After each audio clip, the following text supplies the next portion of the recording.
আসসালামু আলাইকুম প্রিয় দর্শক, আপনাদেরকে শুভেচ্ছা সহ আমন্ত্রণ জানাচ্ছি বাংলাভিউ সংবাদে। সাথে আছি আমি ইসমতারা জাহান। প্রথমেই লতিফ ট্রাভেলস সংবাদ শিরোনাম।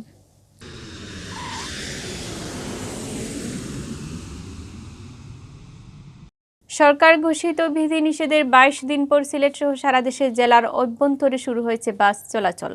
স্বাস্থ্যবিধি না মানার অভিযোগ। সিলেটে যাত্রা শুরু করেছে মেরিন একাডেমি। গণভবন থেকে ভার্চুয়াল অনুষ্ঠানে উদ্বোধন করলেন প্রধানমন্ত্রী। সিলেটে ট্রাক চাপায় বিশ্ববিদ্যালয়ে ছাত্রের মৃত্যু।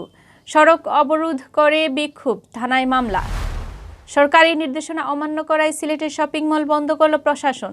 স্বাস্থ্যবিধি নিশ্চিন্তের প্রতিশ্রুতি দিয়ে খুলল পরদিন। করোনায় একদিনে 41 জনের মৃত্যু। 1800 আক্রান্ত শনাক্তের দিনে সুস্থ হলেন দ্বিগুণ। করোনায় দেশের সবচেয়ে বড় স্থলবন্দর বেনাপোলে কমেছে আমদানি রপ্তানি। রাজস্ব কমেছে প্রায় 130 কোটি টাকা। সিলেটে থামছে না করোনার প্রাণহানি। 24 ঘন্টায় আরও 2 জনের প্রাণহানি। 4 শতাধিক দরিদ্র মানুষ নিয়ে সামাজিক সংগঠন চ্যারিটি স্টারের ইফতার মাহফিল। বাহরাইনে প্রতিষ্ঠিত ব্যবসায়ীদের নিয়ে বাংলাদেশ বিজনেস ফোরামের মত বিনিময়ে ইফতার মাহফিল। এতক্ষণ শুনছিলেন শিরোনাম, এবার বিস্তারিত। সরকার ঘোষিত বিধিনিষেধের 22 দিন পরে সিলেট সহ সারা দেশে বাস চলাচল শুরু হয়েছে। অর্ধেক যাত্রী আর বর্ধিত ভাড়া নিয়ে বৃহস্পতিবার ভোর থেকে বাস সহ অন্যান্য গণপরিবহন চলাচল শুরু করে। তবে এক জেলার বাস অন্য জেলায় যাতায়াত করেনি। নিজ নিজ জেলার মধ্যেই ছিল গণপরিবহন চলাচল। সিলেটের কুমারগাঁও ও কদমতলী বাস টার্মিনালে গিয়ে দেখা যায় মোটরযান চালক, শ্রমিক, কর্মচারী ও যাত্রীদের বাধ্যতামূলক মাস্ক পরিধান ও হ্যান্ড স্যানিটাইজার ব্যবহারের কথা থাকলেও বেশিরভাগ ক্ষেত্রে তা মানা হচ্ছে না। যাত্রীরা মাস্ক পরলেও পরিবহন সংশ্লিষ্টরা সঠিকভাবে মাস্ক পরেননি। কেউ কেউ তুতুনি মাস্ক ঝুলিয়ে রেখেছেন। তবে বেশিরভাগ পরিবহনেই যাত্রী ওঠানো হয় এক সিট ফাঁকা রেখে। ভাড়াও আদায় করা হয় 60 ভাগ বেশি। সিলেট বাস মালিক সমিতির যুগ্ম সাধারণ সম্পাদক আলী আকবর রাজন জানান, সরকারের নির্দেশনা অনুসারে স্বাস্থ্যবিধি মেনে নিজ নিজ জেলার মধ্যে বাস চলছে। তবে যাত্রীর সংখ্যা অনেক কম। অনেকেই যাত্রী কম থাকায় বাস বের করেনি। এছাড়া বাস ভাড়া দ্বিগুণ হয় অনেক যাত্রী ভাড়া নিয়ে বাকবিতণ্ডা করেছেন। স্বাস্থ্যবিধি মেনে যাতে বাস চলাচল করে সেজন্য বাসের চালক ও হেল্পারদের কঠোর নির্দেশনা দেওয়া হয়েছে। সিলেটে যাত্রা শুরু করেছে মেরিন একাডেমি। বৃহস্পতিবার প্রধানমন্ত্রী শেখ হাসিনা ভিডিও কনফারেন্সের মাধ্যমে গণভবন থেকে মেরিন একাডেমির আনুষ্ঠানিক উদ্বোধন ঘোষণা করেন। সিলেট সদর উপজেলার বাদাঘাট এলাকায় প্রায় 106 কোটি টাকা ব্যয়ে নির্মিত হয়েছে আধুনিক সুযোগ সুবিধা সম্বলিত এই মেরিন একাডেমি। 2012 সালে সরকার দেশে 4টি মেরিন একাডেমি নির্মাণের উদ্যোগ নেয়। এই সময় সিলেট 1 আসনের তৎকালীন সংসদ সদস্য অর্থমন্ত্রী আবুল মাল আব্দুল মুহিতের প্রচেষ্টায় বাধাঘাটে চেঙ্গের খাল নদীর তীরবর্তী এলাকায় সিলেট মেরিন একাডেমি নির্মাণের উদ্যোগ নেওয়া হয়। ওই বছরের জুনে প্রতিষ্ঠানটির জন্য 10 একর ভূমি অধিগ্রহণ শুরু হয়। 2013 সালের 17 সেপ্টেম্বর প্রকল্পটির ভিত্তিপ্রস্তর স্থাপন করেন প্রধানমন্ত্রী শেখ হাসিনা। নৌপরিবহন মন্ত্রণালয়ের অধীনে গণপূর্ত বিভাগের তত্ত্বাবধানে 106 কোটি টাকা ব্যয়ে সিলেট মেরিন একাডেমির অবকাঠামো নির্মাণ কাজ শুরু হয় 2017 সালে। এর আগে এই প্রকল্পের মাটি ভরাট সহ অন্যান্য কাজ শেষ করা হয়।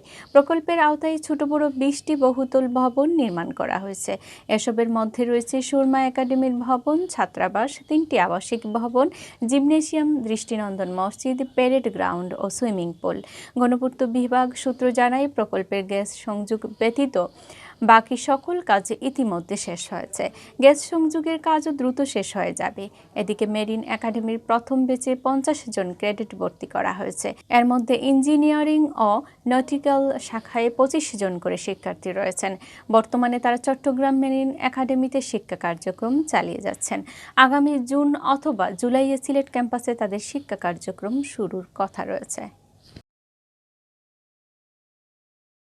সিলেট নগরীর সুবিদবাজার ট্রাক চাপায় শাহজালাল বিশ্ববিদ্যালয়ের এক ছাত্র নিহত হয়েছেন। এই ঘটনায় শাবি শিক্ষার্থীরা সড়ক অবরোধ করে বিক্ষোভ করেছেন। পুলিশ ঘাতক ট্রাকের চালককে গ্রেপ্তার করেছে। নিহত ছাত্রের চাচা বাদী হয়ে থানায় মামলা দায়ের করেছেন। বুধবার দিবাগত রাত 9টার দিকে এই দুর্ঘটনা ঘটে। নিহত শিক্ষার্থী সাব্বির আহমদ শাহজালাল বিজ্ঞান ও প্রযুক্তি বিশ্ববিদ্যালয়ের রসায়ন বিভাগের প্রথম বর্ষের ছাত্র। তার গ্রামের বাড়ি নড়াইলে। সিলেট শহরতলির আখালিয়ায় একটি ভাড়া বাসায় থাকত সে। প্রত্যক্ষদর্শীরা জানান, বুধবার রাতে মোটরসাইকেল যুগে আম্বরখানার দিকে যাচ্ছিলেন সাব্বির। সুবিদবাজার পয়েন্টে আসার পর পেছন থেকে একটি ট্রাক ধাক্কা দিলে নিয়ন্ত্রণ হারিয়ে সাব্বির মোটরসাইকেল থেকে ছিটকে পড়েন। মাথায় আঘাতপ্রাপ্ত হয়ে তিনি ঘটনাস্থলেই মারা যান। দুর্ঘটনার পর স্থানীয় লোকজন ঘাতক ট্রাক ও চালককে আটক করে। এ সময় তারা সিলেট সুনামগঞ্জ সড়ক অবরোধ করে টায়ারে আগুন নিয়ে বিক্ষোভ শুরু করেন। পরে পুলিশ এসে পরিস্থিতি শান্ত করে সড়ক থেকে বিক্ষুব্ধ লোকজনকে সরিয়ে দেয় এবং ট্রাক চালককে আটক করে থানায় নিয়ে যায়। এদিকে রাত 11:30টার দিকে শাহজালাল বিশ্ববিদ্যালয়ের প্রধান ফটকের সামনে সিলেট সুনামগঞ্জ সড়ক অবরোধ করে বিক্ষোভ শুরু করে শিক্ষার্থীরা। প্রায় 1 ঘন্টা তারা সড়ক অবরোধ করে বিক্ষোভ করেন। পরে পুলিশ কর্মকর্তারা ও বিশ্ববিদ্যালয়ের ছাত্র উপদেশ ও নির্দেশনা পরিচালক অধ্যাপক জহিরুদ্দিন আহমেদের আশ্বাসের প্রেক্ষিতে তারা অবরোধ তুলে নেন। মোটরসাইকেলে আঘাত করছে, আঘাত করার পর স্পটে সাব্বির নামে একটা ছেলে মারা গেছে। সে তার ঠিকানা পাইলাম, সে অরিজিনাল বাড়ি নড়াইল। শাহজালাল প্রযুক্তি বিশ্ববিদ্যালয়ের কেমিস্ট্রি প্রথম বর্ষের ছাত্র। তার সাথে আরেকজন ছিল রেজাউল, সেও সামান্য আহত হয়েছে। আমরা dead body Usmani medical already পাঠিয়ে দিছি। আর যিনি আহত হয়েছেন ওনাকে হাসপাতালে চিকিৎসার ব্যবস্থার জন্য উসমানীতে পাঠানো হয়েছে। আর এই ঘটনার সাথে যে ট্রাক এবং যে চালক, দুইটাই আমাদের হেফাজতে আছে। ট্রাকের ধাক্কায় প্রাণহানির ঘটনায় নিহত সাব্বিরের চাচা জিল্লুর রহমান বাদী হয়ে বৃহস্পতিবার সিলেট কোতোয়ালি থানায় মামলা দায়ের করেছেন বলে জানিয়েছেন ওসি এস.এম. আবু ফরহাদ। ওই মামলায় গ্রেপ্তারে দেখিয়ে বৃহস্পতিবার ট্রাক চালক আব্দুল কাদেরকে আদালতের মাধ্যমে কারাগারে পাঠানো হয়েছে বলে জানিয়েছেন ওসি। এদিকে সাব্বিরের মৃত্যুকে হত্যা দাবি করে বৃহস্পতিবার দুপুরে শাহজালাল বিশ্ববিদ্যালয়ের প্রধান ফটকের সামনে মানববন্ধন করেছেন বিশ্ববিদ্যালয়ের সাবেক ও বর্তমান শিক্ষার্থীরা। তারা ঘাতক ট্রাক চালকের দৃষ্টান্তমূলক শাস্তির দাবি জানিয়েছেন। যে ট্রাকটা বাইকে এমনভাবে ধাক্কা মারছে, ধাক্কা মেরে কিন্তু ট্রাক হয়ে গেছে, মানে ওর মাথার উপরে দিয়ে তুলে। এই তোলার কারণেই মূলত এই ঘটনা। তো লোকজন প্রচুর লোকজন এখানে ভিড় জমাইছে। ভিড় জমানোর পরে তারপরে পুলিশ আসলো। আমরাই ফোন দিছি, মূলত আমরাই পুলিশের সাথে যোগাযোগ করছি, তারপর পুলিশ আসছে। সরকারি নির্দেশনা অমান্য করে রাত 8টার পর খোলা রাখায় অভিযান চালিয়ে সিলেট নগরীর জিন্দাবাজারস্থ শুক্রিয়া মার্কেট বন্ধ করেছে জেলা প্রশাসন। বুধবার দিবাগত রাত 9:30টার দিকে জেলা প্রশাসনের ভ্রাম্যমাণ আদালত অভিযান চালিয়ে শপিং মলটি বন্ধ করে দেয়। নির্ধারিত সময়ের পর খোলা না রাখার অঙ্গীকার করে বৃহস্পতিবার থেকে পুনরায় শপিং মলটি খুলেছেন ব্যবসায়ীরা। রাত 8টার মধ্যে সব ধরনের শপিং মল ও দোকানপাট বন্ধ থাকার সরকারি নির্দেশনা থাকলেও শুক্রিয়া মার্কেট চলছিল কেনাকাটা। স্বাস্থ্যবিধি উপেক্ষা করে ক্রেতারা ভিড় করেন শপিং মলটিতে। এই অবস্থায় রাতে 9:30টার দিকে জেলা প্রশাসনের নির্বাহী ম্যাজিস্ট্রেট মোহাম্মদ জাহাঙ্গীর আলমের নেতৃত্বে ভ্রাম্যমাণ আদালত পরিচালনা করে শপিং মলটি বন্ধ করে দেওয়া হয়। এ সময় স্বাস্থ্যবিধি না মানায় 5টি দোকানকে জরিমানাও করা হয়। শপিং মল বন্ধ করার পর মার্কেটের ব্যবসায়ীরা রাস্তায় নেমে বিক্ষোভ করেন। জিন্দাবাজার সড়ক অবরোধ করে তারা ঘণ্টাখানেক বিক্ষোভ করেন। এদিকে বৃহস্পতিবার সকাল থেকে স্বাস্থ্যবিধি মেনেই শপিং মলটি খুলে শপিং মলের সামনে ক্রেতাদের জন্য ব্যবস্থা করা হয় স্যানিটাইজারের। এছাড়া ক্রেতা বিক্রেতাদের জন্য মাস্ক পরিধান বাধ্য করা হয়। সিলেট মহানগর ব্যবসায়ী ঐক্য কল্যাণ পরিষদের সভাপতি আব্দুর রহমান রিপন বলেন, সরকারি বিধিনিষেধ অমান্য করায় শুক্রিয়া মার্কেটে বুধবার রাতে ভ্রাম্যমাণ আদালত অভিযান চালায়। তবে বৃহস্পতিবার সকাল থেকে মার্কেটের পক্ষ থেকে স্বাস্থ্যবিধি নিশ্চিতের ব্যবস্থাও করা হয়েছে। আমার কথা রইল যে আমরা মার্কেটের বা শুক্রিয়া মার্কেটে ঘুরে খালি এইটুখানে যদি 8টা বন্ধ আমরা মানি 100 বার 8টা বন্ধ হইতো সরকার, এইটা আমরা সম্মান করি, শ্রদ্ধা করি, সপ্তাহ করি। কিন্তু আস্থা শুক্রিয়া সিলেট, বৃহত্তর সিলেট বা বাংলাদেশ 8টার পরে সব দোকান লাগুক, আপনার আপত্তি নাই, আমরা কোনো আপত্তি নাই। করোনা ভাইরাসে আক্রান্ত হয়ে গেল 24 ঘন্টায় সারা দেশে আরও 41 জনের মৃত্যু হয়েছে। তাদের মধ্যে পুরুষ 22 জন ও নারী 19 জন। মৃতদেহের মধ্যে হাসপাতালে চিকিৎসাধীন অবস্থায় 40 জন এবং 1 জন বাড়িতে মারা যান। এ নিয়ে এখন পর্যন্ত দেশে মৃতের সংখ্যা বেড়ে দাঁড়ালো 11,796 জনে। বৃহস্পতিবার স্বাস্থ্য অধিদপ্তরের অতিরিক্ত মহাপরিচালক অধ্যাপক ডাক্তার নাসিমা সুলতানা স্বাক্ষরিত এক সংবাদ বিজ্ঞপ্তিতে এই তথ্য জানানো হয়েছে। বিজ্ঞপ্তিতে বলা হয়ে গেল ২৪ ঘন্টায় দেশের সরকারি ও বেসরকারি সবকটি ল্যাবরেটরিতে ২১,৮২২টি নমুনা সংগ্রহ করা হয়। এর মধ্যে পরীক্ষা করা হয় ২১,৫৮৫টি নমুনা। নমুনা পরীক্ষায় করোনা আক্রান্ত শনাক্ত হন ১,৮২২ জন। আর এ নিয়ে দেশের আক্রান্ত রোগীর সংখ্যা দাঁড়ালো ৭,৬৯,১৬০ জন। এদিকে একদিনে করোনা থেকে সুস্থ হয়েছেন ৩,৬৯৮ জন। এ নিয়ে দেশে করোনা থেকে মোট সুস্থ হলেন মোট ৭,০২,১৬৩ জন। গত ২৪ ঘন্টায় সুস্থতার হার ৯১.২৯%। গত বছরের ৮ মার্চ দেশে প্রথম ৩ জনের দেহে করোনা ভাইরাস শনাক্ত হয়। এর ১০ দিন পর ১৮ মার্চ দেশে এই ভাইরাসে আক্রান্ত প্রথম ১ জনের মৃত্যু হয়।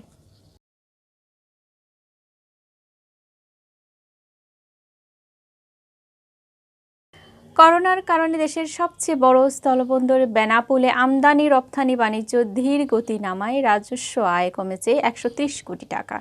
ব্যবসায়ীরা বলেছেন, করোনায় ব্যাংকিং ব্যবস্থাপনা সহ নানান প্রতিবন্ধকতা রাজস্ব আয় ও বাণিজ্য বিরূপ প্রভাবের কারণ। দেশের শিল্প কলকারখানায় উৎপাদন ও সরবরাহ সচল রাখতে সরকার বেনাপোল স্থলবন্দরের কার্যক্রম লকডাউনের আওতামুক্ত রেখেছে। ফলে এ পথে আমদানি ও রপ্তানি বাণিজ্য সচল রয়েছে। প্রতি বছর এ বন্দর নিয়ে প্রতিবেশী দেশ ভারতের সাথে প্রায় ৪০,০০০ কোটি টাকার আমদানি ও ৮,০০০ কোটি টাকার রপ্তানি বাণিজ্য হয়ে থাকে। আমদানি পণ্য থেকে সরকারের রাজস্ব আসে ৫ কোটি টাকা। তবে গত প্রায় ১.৫ বছর ধরে করোনার থাবায় দিন দিন রাজস্ব আয়ে ভাটা পড়েছে বন্দরটিতে। সপ্তাহে ২-৩ দিন খোলা রাখছে। প্রত্যেকটা ব্যাংকই যদি সপ্তাহে ৬ দিন খোলা রাখা যায় তাহলে সরকারও রাজস্ব বেশি বেশি পাবে এবং আমদানি রপ্তানি কার্যক্রম আরও বেশি বেশি অব্যাহত থাকবে। সিলেটে বেড়েই চলছে করোনায় মৃত্যু। গেল ২৪ ঘন্টায় সিলেট বিভাগে করোনায় কেড়ে নিয়েছে আরও ২ জনের প্রাণ। এছাড়া একই সময়ে নমুনা পরীক্ষায় ৬৯ জনের শরীরে করোনা ভাইরাস শনাক্ত হয়েছে। তবে স্বস্তির খবর হচ্ছে, এই ৬৯ জন আক্রান্ত শনাক্তের দিনে সুস্থ হয়েছেন ১০৯ জন। বৃহস্পতিবার স্বাস্থ্য অধিদপ্তরের সিলেট বিভাগীয় পরিচালক ডাক্তার সুলতানা রাজিয়া স্বাক্ষরিত এক প্রতিবেদনে এই তথ্য জানানো হয়েছে। প্রতিবেদনে উল্লেখ করা হয়ে গেল ২৪ ঘন্টায় সিলেটের 4টি ল্যাবে নমুনা পরীক্ষায় ৬৯ জন করোনা আক্রান্ত শনাক্ত হন। এর মধ্যে সিলেট জেলার ৪০ জন, সুনামগঞ্জের ৪ জন, হবিগঞ্জের ৬ জন, মৌলভীবাজারের ১০ জন ও সিলেট ওসমানী হাসপাতালে চিকিৎসাধীন রোগী ৯ জন। নতুন এই ৬৯ জন সহ সিলেট বিভাগে করোনা প্রমাণিত রোগীর সংখ্যা দাঁড়িয়েছে ২১,০০৩ জনে। এর মধ্যে শুধুমাত্র সিলেট জেলায় আক্রান্ত হয়েছেন ১৩,৫১৫ জন। এছাড়া সুনামগঞ্জে ২,৭৪৯ জন, হবিগঞ্জে ২,৩৯৬ জন ও মৌলভীবাজারে ২,৩৪৩ জনের করোনায় আক্রান্ত শনাক্ত হয়েছে। গেল ২৪ ঘন্টায় করোনা থেকে সুস্থ হয়েছেন ১০৯ জন। এর মধ্যে সিলেটের ৯৫ জন, মৌলভীবাজারের ১০ জন, সুনামগঞ্জের ৪ জন। আর এ নিয়ে এখন পর্যন্ত সুস্থ হওয়ার সংখ্যা দাঁড়ালো ১৯,৭৮৬ জন। এর মধ্যে সিলেট জেলার ১৩,০৯৭ জন, সুনামগঞ্জের ২,৬৫২ জন, হবিগঞ্জের ১,৮৩৬ জন ও মৌলভীবাজারে ২,২০১ জন করোনা থেকে সুস্থ হয়েছেন। গেল ২৪ ঘন্টায় সিলেট বিভাগে যে ২ জন মারা গেছেন তারা সিলেট জেলার বাসিন্দা। আর এ পর্যন্ত সিলেট বিভাগে করোনায় মৃতের সংখ্যা বেড়ে দাঁড়ালো ৩৬২ জনে। এর মধ্যে সিলেট জেলার ২৮৯ জন, সুনামগঞ্জে ২৭ জন, হবিগঞ্জে ১৮ জন ও মৌলভীবাজারের ২৮ জন রয়েছেন।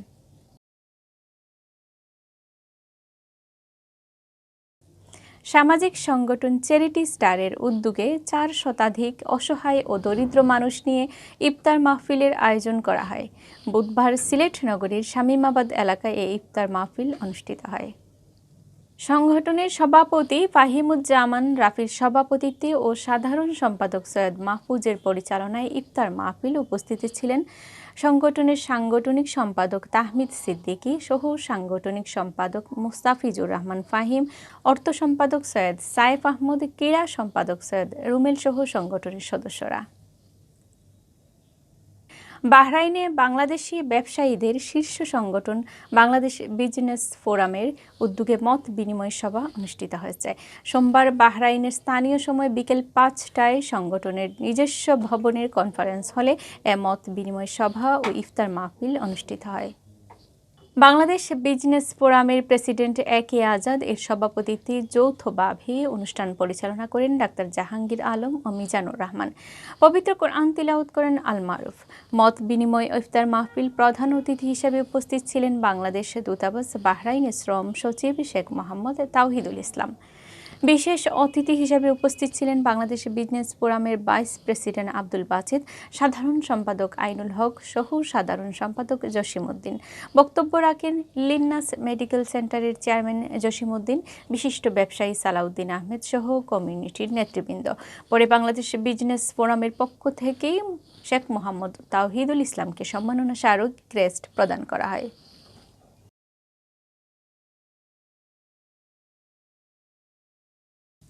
এতক্ষণ শুনছিলেন বাংলাভিউর রাতের সংবাদ। এরপর প্রচারিত হবে সিলেটের আঞ্চলিক সংবাদ।